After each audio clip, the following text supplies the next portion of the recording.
Hey, Melissa, what are you doing here? I was shocked to see my 8-year-old grandchild in ragged clothes, rummaging through the trash in the park. But the child said, "That's not me." and ran away. I couldn't be mistaken. I couldn't shake off my concern, so I called my son.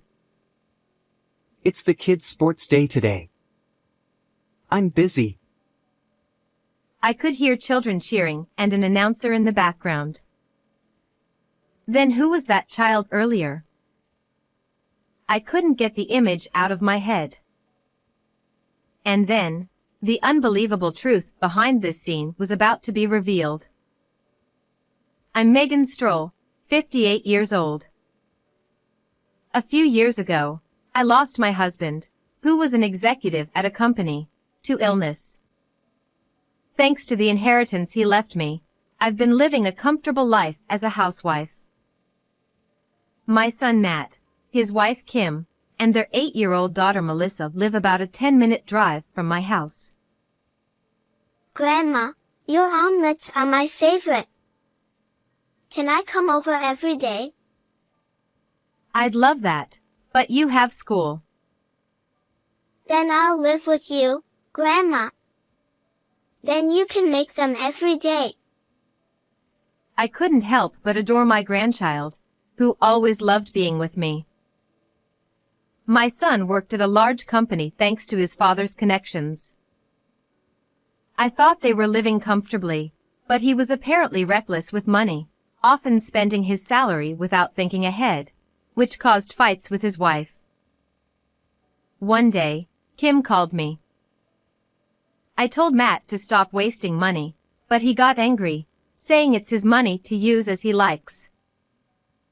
Hearing my daughter-in-law's distress, I decided to visit their house to give my son a piece of my mind.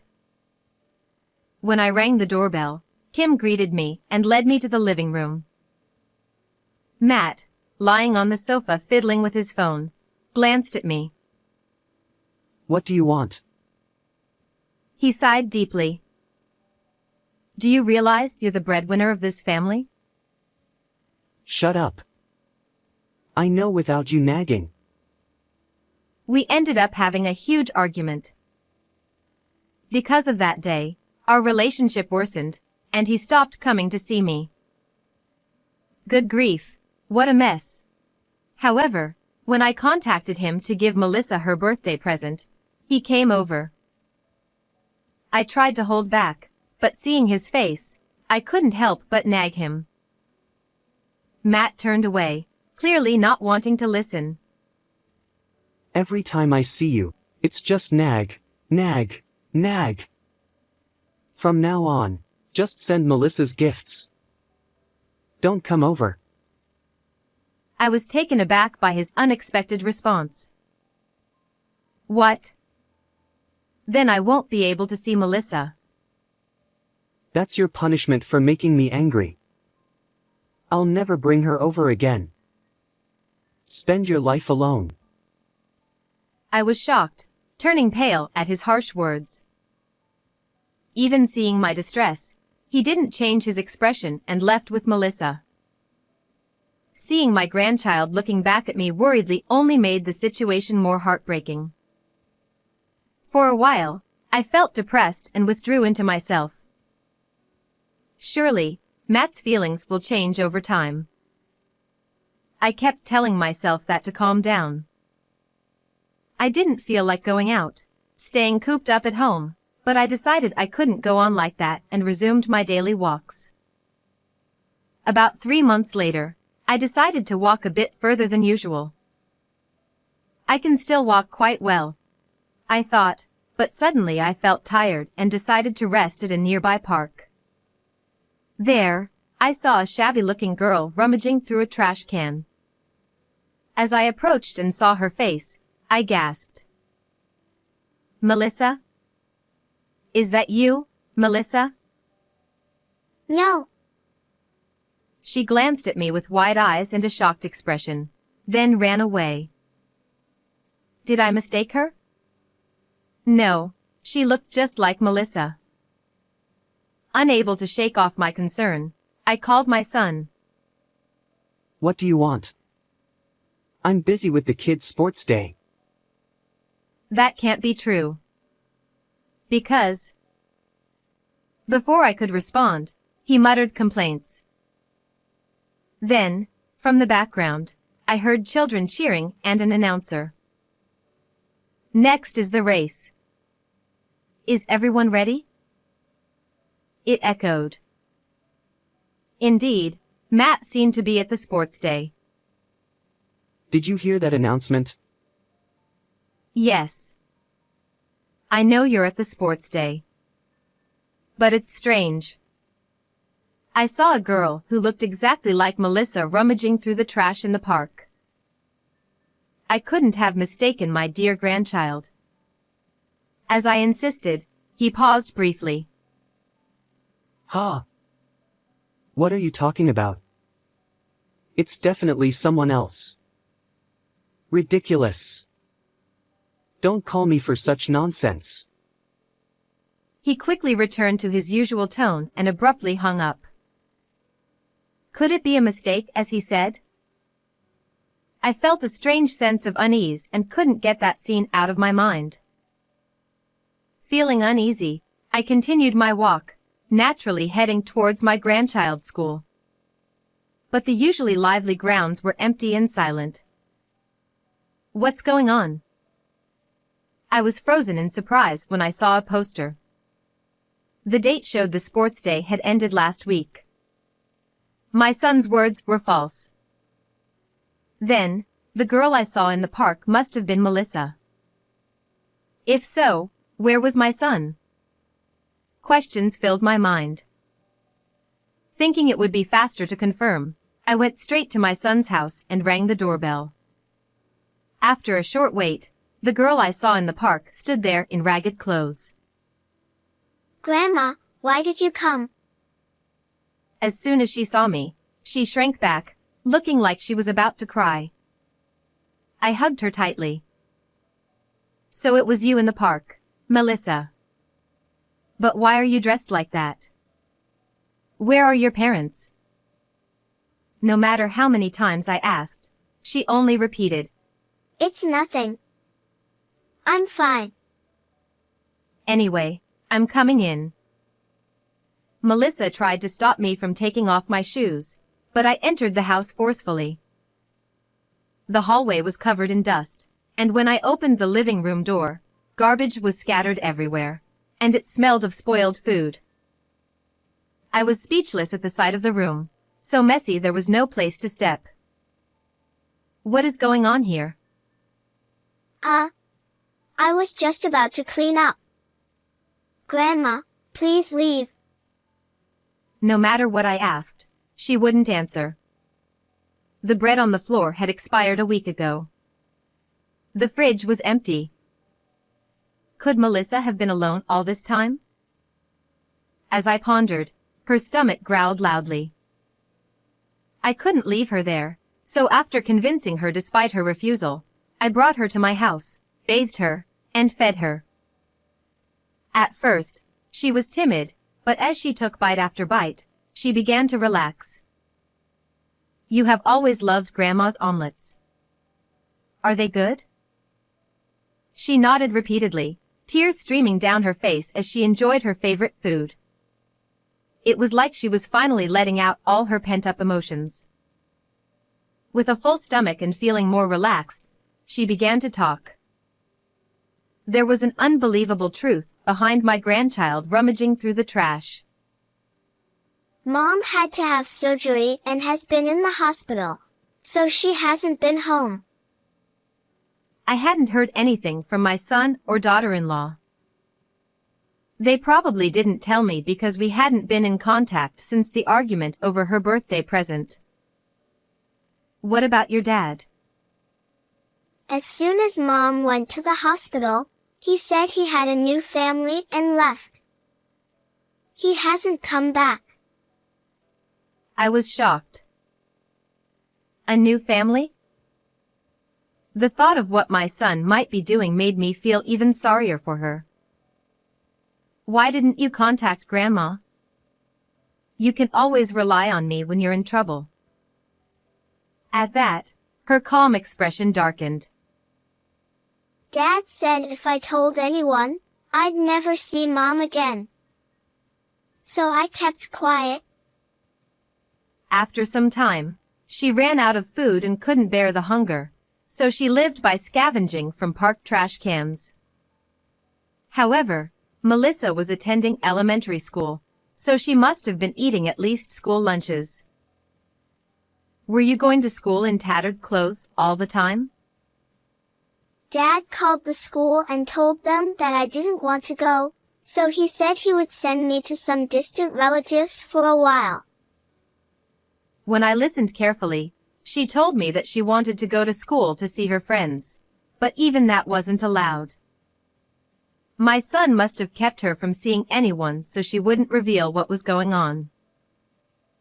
I called Kim's phone to verify the surprising story I heard from my granddaughter.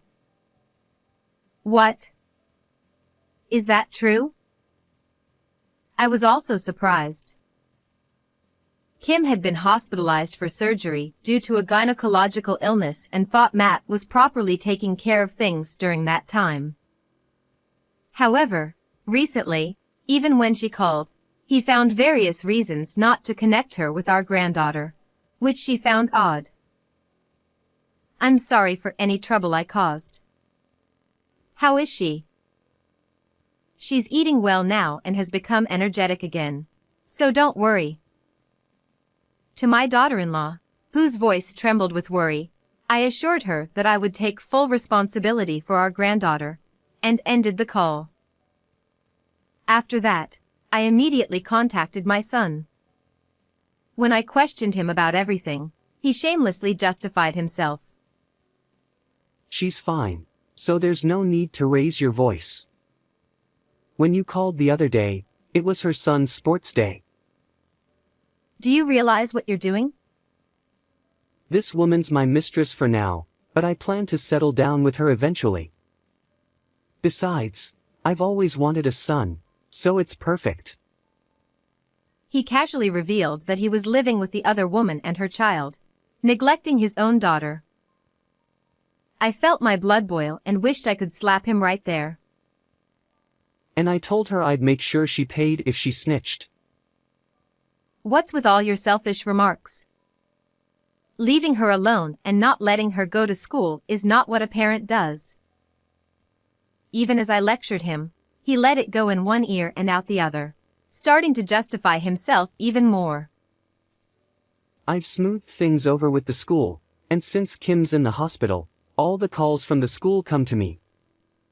As long as no one finds out, it's fine.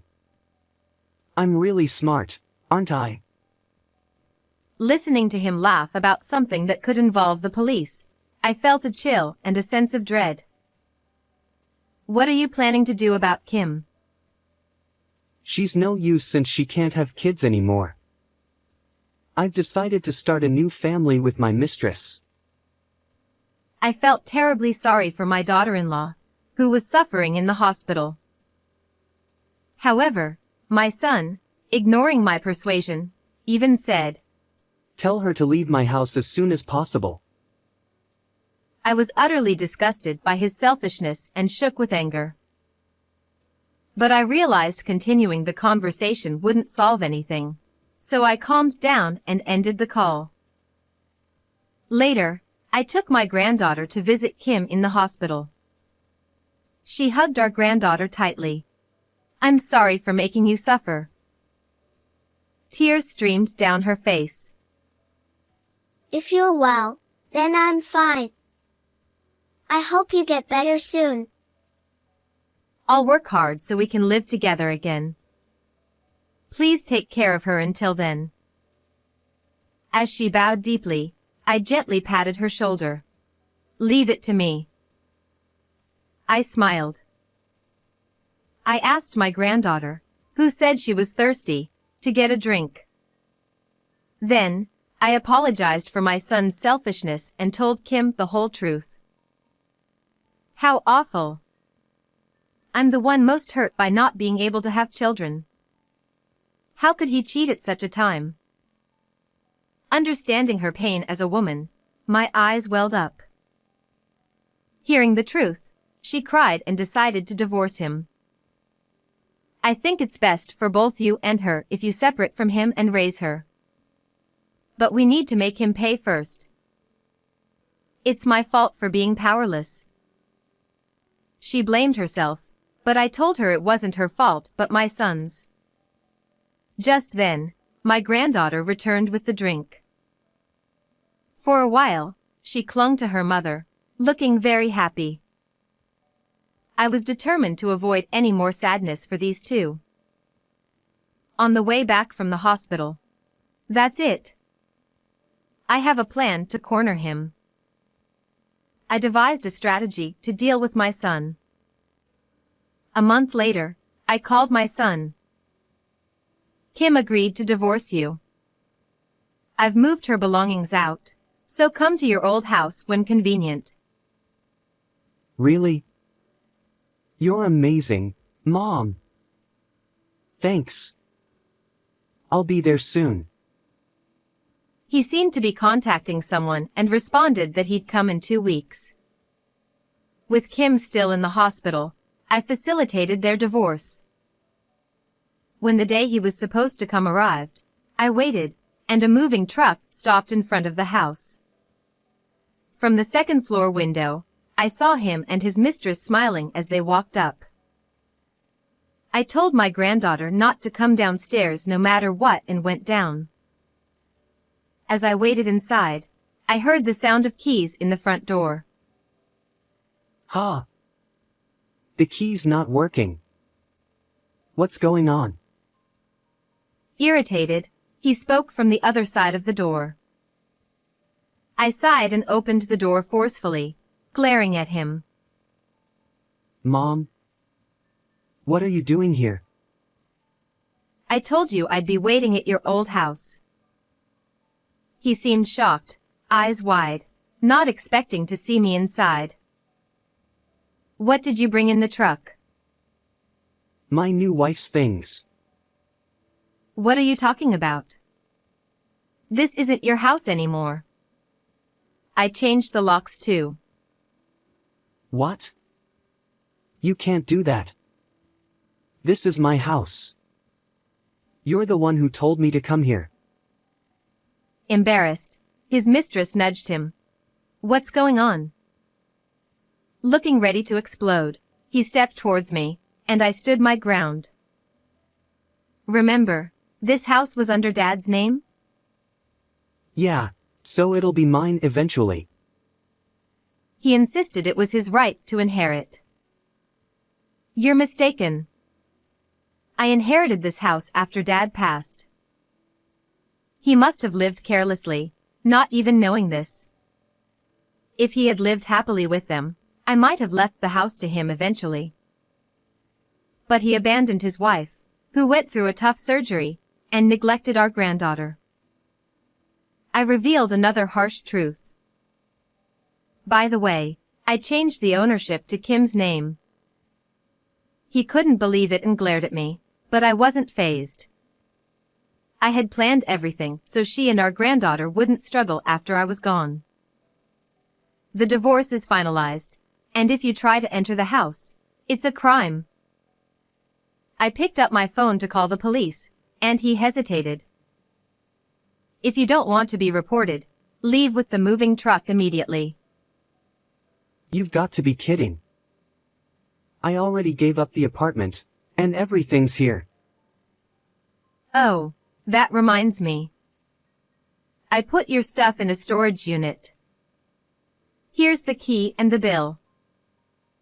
He yelled angrily, but I pretended not to hear.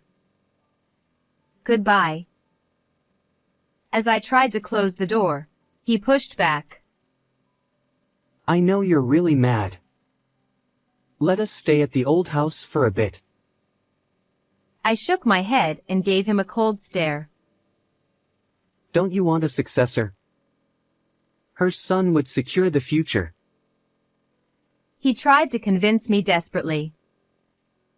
Listening closely, I learned she was a single mom with a 6-year-old boy. 2 months ago, when Kim's illness was discovered, Matt started an affair with her. When I heard about the sports day, I thought he'd been cheating for a long time, but it had only been 2 months. Leaving his wife and child for a woman he barely knew was pathetic. I asked if she knew he had a family, and she nodded. If they're my blood, boy or girl, they're precious. Melissa is my only grandchild. Realizing I wouldn't budge, he glared at me menacingly, unlike my son. I stared back. From today, we're no longer mother and son. I can't accept someone who abandons his sick wife and child. He sneered. Fine. It's a relief not to deal with a nagging old lady. His rotten attitude left me speechless. Your job performance is terrible. Your boss only kept you because of your father. When I told him about this, he reconsidered your position. He often had poor attendance and behavior, likely leading to his dismissal. No way. I'll lose my job and salary. How will I live? He finally realized the gravity of his situation. Mom, I'm sorry. I'll change my ways. Don't abandon me. What if your son suffers? His words fueled my anger. How dare you? Who left Melissa alone without food? Enough nonsense. Seeing my fury, he fell silent. No inheritance for you.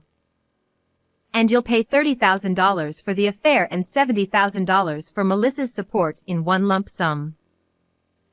I'll have nothing left. How will I survive? He turned pale and trembled.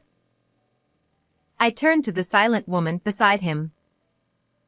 I'm charging you $100,000 for knowing he was married. She protested. This wasn't the deal.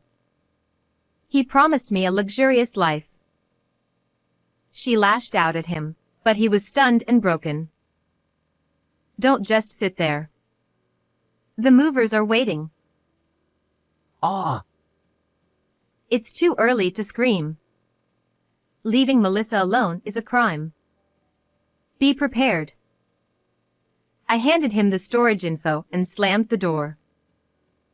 I watched from the window as the truck drove away, saying a final farewell in my heart. I then patted Melissa's head and called Kim. I dealt with him. Now you just need to get better. Her doctor had just given her the all-clear to go home. Melissa could now fully enjoy being with her mom.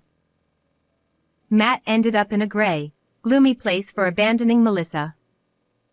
After being released, he paid a large sum and was left penniless. The mistress, after being charged, left him. Jobless and alone, he eventually disappeared. Rumors said he was seen scavenging in a park. I worried, but he brought it on himself.